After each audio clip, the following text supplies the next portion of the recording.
Ce soir, j'ai envie d'arrêter ma chaîne YouTube et de changer de vie. Ce soir, Bordeaux a perdu 2-0 contre les Herbiers. On va pas débriefer le match parce qu'il n'y a absolument rien à dire. L'important est ailleurs. Ce soir, on a pris une leçon de football, mais on a aussi pris une leçon de don de soi. On a pris une leçon de respect de l'écusson. Tout ce qu'ils ont fait, les Herbiers, c'est ce que Bordeaux n'a pas fait. Les Herbiers s'est comporté comme une équipe de football. Nous, on s'est comporté comme une équipe de mercenaires. Ce soir, je le dis et c'est la vérité, les joueurs des Girondins de Bordeaux n'ont pas respecté l'écusson qu'ils portent. Et ça me démolit au plus haut point. Vous êtes venus pour une mission, celui de faire remonter le club en national. Votre club de cœur, aujourd'hui, vous lui avez brisé le cœur. Vous m'avez brisé le cœur. Aujourd'hui, les seuls qui sont au niveau, les seuls qui se battent vraiment pour le club, aujourd'hui, c'est les supporters et personne d'autre. Personne d'autre et sûrement pas vous, bande de gros guignols que vous êtes. Ce n'est pas la défaite qui pose encore problème, c'est le contenu, c'est l'état d'esprit, c'est absolument déplorable. Techniquement, c'était honteux et dans l'état d'esprit, mais c'est du jamais vu, c'est un niveau de foutage de gueule rarement égalé. Rappelez-vous le match que vous avez fait en Coupe de France contre eux il y a quelques mois encore, vous les aviez dominés de la tête et des épaules. Aujourd'hui, ils vous ont mis une claque, ils nous ont mis une claque. Parce qu'aujourd'hui, vous ne respectez pas le maillot que vous portez. Aujourd'hui, vous avez décidé d'abandonner la deuxième place. Pourtant, les Herbiers, ils seraient passés derrière nous si on les avait battus. Et vu les résultats du soir, regardez le classement, on aurait été à 1 point de Saint-Malo avec une deuxième place qui potentiellement peut être synonyme de montée. Certes, il faut qu'il y ait une descente administrative en national, il faut que les 6 premiers de chaque groupe, on compte les points et qu'on soit le meilleur des deuxièmes. Ça aurait été très compliqué. Mais moi, je pars du principe que quand t'aimes ton club et que t'es payé par ton club pour jouer, et surtout que c'est censé être ton club de cœur pour certains, tu te bats jusqu'à la dernière seconde, même s'il y a 0,0003% de chance qu'on monte en national par des voies administratives, eh ben tu le joues à fond. Les Herbiers, ils ont joué à fond.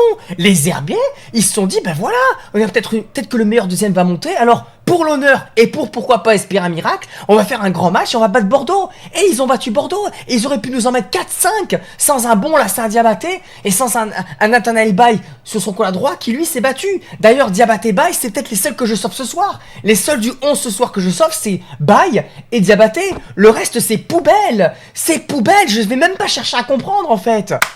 Il n'y a rien à dire sur le match, il n'y a absolument rien à dire. La victoire des Herbiers, elle est complètement méritée. Moi, je vais parler plus loin, je vais aller plus loin. Aujourd'hui, il y a des joueurs, ils devraient même plus porter le maillot de Bordeaux parce qu'ils n'ont plus envie. Moi, j'ai vu une équipe qui n'avait pas envie d'aller chercher la deuxième place, qui n'avait pas envie de se battre pour les couleurs, de se battre pour les gens qui sont déplacés, de se battre pour les gens qui les suivent, en France, mais aussi dans le monde. Et ça, c'est ce qu'il y a de plus scandaleux. Alors certes, il y a Diallo et Mergy qui ont fait des entrées courageuses, pleines d'envie, mais voilà, techniquement, malheureusement, c'était pas ça. Mais à la limite, eux, je vais les mettre aussi de côté, comme Baye et Diabaté. Mais tous les autres, franchement, moi, je comprends plus rien. Et je comprends également plus le coach, parce que le coach, je dis que va falloir prendre une décision, mais oui, il va falloir prendre rapidement la décision. Parce que là, je suis un petit peu comme la fin de saison de la première saison en Ligue 2, où on savait pas s'il fallait continuer avec Guillon, parce qu'il n'y avait pas une bonne préparation, etc.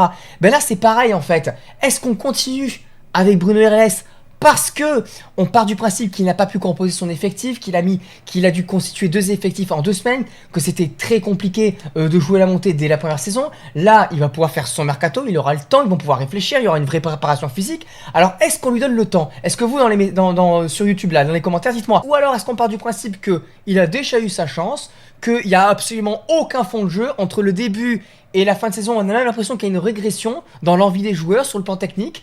On n'a jamais vraiment vu la patte de Bruno Relais sur cette équipe. Hein. Il est plutôt à insister sur des choses qui ne fonctionnent pas plutôt que de faire confiance à des mecs de N3 qui pétaient tout comme Ben Kemis qui est le seul meilleur de jeu du club et on ne le fait pas jouer alors qu'on en a cruellement besoin. Parce que Bordeaux c'est une équipe, il y a des attaquants, des défenseurs et les milieux de terrain ils balancent devant parce qu'ils savent pas créer. Ben Kemis c'est le joueur profil type pour ça. Mais non, et ça c'est la faute à Bruno Relais. Des équipes comme Saint-Malo, les Herbiers et le Stade Briochin, eh bien ils jouent mieux que Bordeaux. Ils ont un meilleur collectif. Là où on peut sauver Bruno Relais, c'est de se dire, est-ce qu'il n'est pas obligé de faire jouer certains joueurs? J'espère que c'est pas vrai. Parce que si c'est le cas, si Bruno Relais il est obligé de jouer Étienne Begré parce qu'il nous coûte 10 000 € par mois, c'est un pur scandale, il faut tout arrêter tout de suite. Mais j'espère que c'est pas vrai.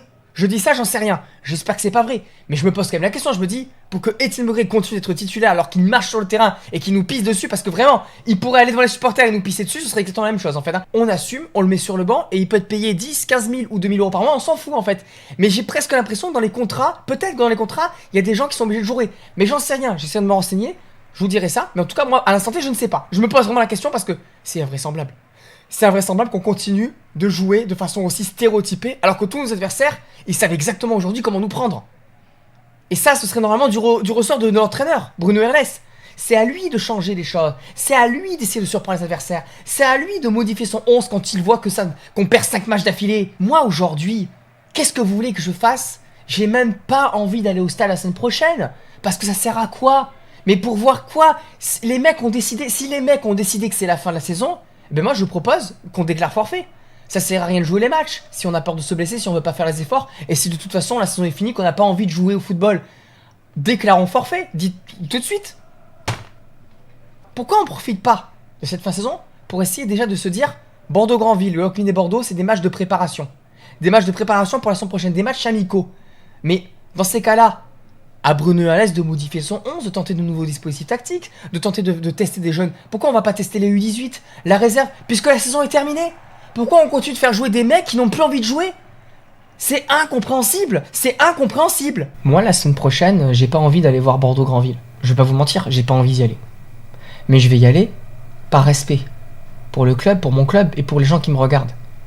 Vous, messieurs les joueurs, vous n'avez pas joué un match de football par respect et par amour pour le club et pour les gens qui vous regardent. C'est ça la différence. On vous demande pas de gagner les matchs. On vous demande de vous mettre minable sur le terrain. Même quand il n'y a pas d'enjeu. Alors oui, il y aura toujours une partie du subconscient qui sera toujours plus motivée quand il y aura un enjeu. Mais là, comme je vous l'avais dit, Saint-Malo perdait. La deuxième place potentiellement peut être synonyme de montée. Donc vous aviez aucune excuse. Aucune excuse. Je ne veux pas entendre les oui, mais il n'y a plus rien à jouer. Il fallait jouer jusqu'au bout. J'aurais pu excuser les choses dans un autre contexte, mais là non, c'est inexcusable. C'est inexcusable. On n'a jamais le droit d'être heureux. Lorient, il monte en Ligue 1. Paris FC, il monte en Ligue 1. Nancy, il monte en Ligue 2. Ils ont déposé bilan, je sais pas par quel miracle, ils ont évité la N2. Voilà, nous on l'a pas évité. Metz, à un moment donné, ils descendent, ils remontent. Saint-Etienne, ils sont montés. Bon, là ça va pas, puis après ils remonteront. En fait, tous les clubs traversent des moments difficiles et des moments ensuite meilleurs. Mais j'ai l'impression que Bordeaux, c'est le seul club au monde qui traverse un moment difficile, mais qui s'arrête jamais, qui est coincé dans un moment difficile en fait. Et qui est coincé. Et les gens, la seule réponse qu'ils me disent, oui, mais parce qu'il y a Gérard Lopez, tant qu'il sera là, ça sera comme ça. Mais en fait, cette saison-là, on en est là parce que on l'a pas préparé. On l'a mal préparé. On a fait des erreurs, tout ça, machin. La première saison, en Ligue 2, quand on a failli remonter tout de suite, ça s'est joué à quoi? À un point? À un mec qui descend sur la pelouse ou je sais pas quoi, ou à un match où on choque à Annecy, alors que c'est les joueurs qui étaient sur le terrain, c'est les joueurs qui ont merdé. On dirait que on a un problème mental dans ce club. La solution, c'est de pouvoir travailler avec sérénité une intersaison cohérente avec des gens compétents, des gens qui vont prendre les joueurs au bon poste, qui vont bien vérifier le mental de ces joueurs, qui vont créer un collectif et puis qui vont pas seulement assembler des noms les uns à côté des autres. Faire confiance peut-être à un ancien du club pour coacher tout ça. Des solutions, il y en a. Des joueurs en N2 qui rêvent de jouer au Girondins, qui sont très forts, il y en a plein. Mais on va préférer utiliser des réseaux pour aller chercher peut-être des joueurs en Slovaquie ou je sais pas quoi. Je pense qu'il y a des choses qu'il faut améliorer. Parce que les moyens, on les avait cette saison. Simplement, on n'avait pas le temps. Moi, tout ce qui m'importe, c'est que ce club, il remonte. Et aujourd'hui, les personnes qui veulent mettre de l'argent au club, donnez-les-moi. Donnez-les-moi. On a Gérard Lopez et ensuite on a qui? Oliver Kahn, de ce qu'on a entendu. Mais Oliver Kahn, jusqu'à preuve du contraire, il est où aujourd'hui? Il fait quoi avec quel argent? Regardez la réalité en face. Faut sortir les œillères. Il y en a, ils sont en colère. Ils sont tellement en colère qu'ils n'arrivent plus à réfléchir parce qu'ils sont perdus dans une boucle temporelle. Oui, le club va mal. Oui, je le vois. Mais moi, je veux juste être là pour dire ce qui va pas et pour que les choses elles s'améliorent. Et je mettrai toute mon énergie pour que ce club ne tombe pas plus bas qu'il ne l'est déjà. Et j'en expliquerai cette semaine. Voilà. J'ai pas de choses à dire en plus, si ce n'est que je suis en colère contre ce groupe de joueurs qui, pour moi, ne finit pas la saison correctement et manque de respect à ses supporters. J'espère qu'il y aura un grand coup de balai qui va être fait. J'espère qu'il y a des joueurs qui vont partir, d'autres qui vont arriver. Je ferai aussi des vidéos là-dessus, donc n'hésitez pas à continuer de mettre des pouces bleus et à vous abonner à la chaîne parce qu'il y aura beaucoup de choses à dire. On sait ce qu'on a à faire, vous savez ce que vous avez à faire, messieurs les dirigeants, s'il vous plaît, occupez-vous de ce club, remettez-le sur les rails. Et la saison prochaine, il faut vraiment que ce soit la saison de la remontée. Ce sera la dernière saison. Je laisse le bénéfice du doute, mais la saison prochaine, on doit remonter absolument. Si on ne remonte pas la saison prochaine, là, le discours ne sera plus le même. On est où? On est là, on mange des chocolatines. Allez Bordeaux.